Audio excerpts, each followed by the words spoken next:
It's been 23 years since a wealthy New York businessman, Eugene Lang, caught up in the moment and acting on impulse, told a class of 6th graders in Harlem that if they made it through high school, he'd help pay for their college education.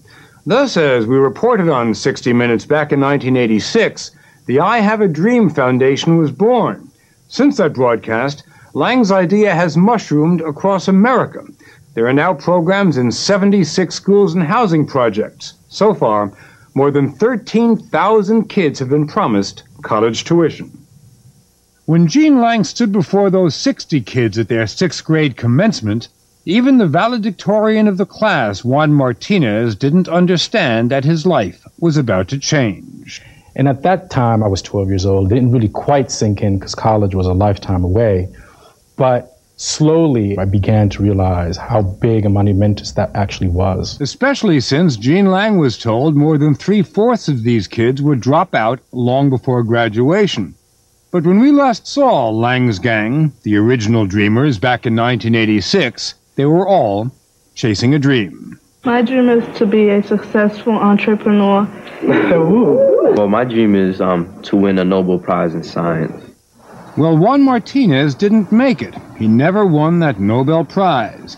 He's had to settle for becoming a corporate attorney in one of the most prestigious law firms in the country. Not all of the kids went on to fame and fortune, but 90% graduated from high school or earned their GED, and 70% went on to college. Rosanna Serrano is now a vice president at J.P. Morgan. Rafael Rodriguez is a dentist who runs his own clinic. Aristides Alvarado became a New York City cop. The group also includes a music promoter, a lab technician, a computer specialist, an executive secretary, a general contractor, and a teacher. There are now 19 states with I Have a Dream programs. Here in rural Georgia, 54 kids are getting the same incredible deal that Gene Lang's dreamers got almost 20 years ago. What did you think when you heard that Mr. K was making you an offer that if you got through high school okay, he would pay for your college? Mr. K is Tom Kelly. He and his wife Kathy always planned to retire early to help disadvantaged kids. But when Tom Kelly first walked into Greensboro Elementary, the principal, Joan Antone, thought he was a salesman. Well, she was right. He was. He basically told me about a program, I Have a Dream, and he said it can happen at your school or it can happen at another school, but it will happen. And I said, well, it's going to happen here.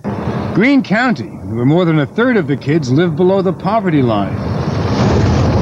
The Kellys have recruited dozens of volunteers to tutor the kids after school. Very good. You did it. I promise you got it. But the acid test of whether all this is working is the dreaded standardized exam. 80% of the dreamers in the last test results tested at or above the national level. 80%. Phenomenal. Meet Arnie Duncan. That's a good handshake. Duncan is CEO and superintendent of the Chicago school system. He's convinced the Dreamer concept can help him turn around the 3rd largest school system in the country. How you doing? Where 60% of the students failed the state exam. How was school today? Was it good? It turns out that 12 years ago, Duncan sponsored a 6th grade class at a Chicago school with a 67% dropout rate. But 87% of his kids graduated. What we are trying to do is prove to the outside world that when you give these children concrete opportunities, when you give them guidance, there's a world of possibilities out there for them, and they will achieve. And now you are trying to apply this concept in some way to the school system of Chicago with 500,000 kids? That's exactly what we're trying to do. Why? Because those lessons we learned through I Have a Dream of the importance of adult relationships, the importance of having adults who know about children and care about them, is so critically important. Another lesson Duncan has borrowed from the I Have a Dream program is to keep kids in school long after the final bell. I think what it speaks to is the investment we have to make in these young people. We simply have not invested in them. We've just accepted the status quo and said they're poor, they're probably minority, they can't accomplish anything. And what I Have a Dream does is puts the lie to that belief.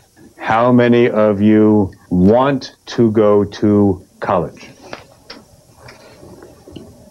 How many of you think you will go to college? They believe they can be anything.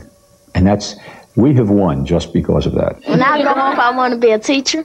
When I grow up, I would like to become a doctor. A doctor. A emergency room doctor. I want to be a police officer. Why do you want to be a police officer? Make people safe. President of the United States. Whoa. When I grow up, I would like to be a lawyer. Why do you want to be a lawyer? Because I want to give back to the community and give the people justice that they deserve. You think you can do it? I know I can do it.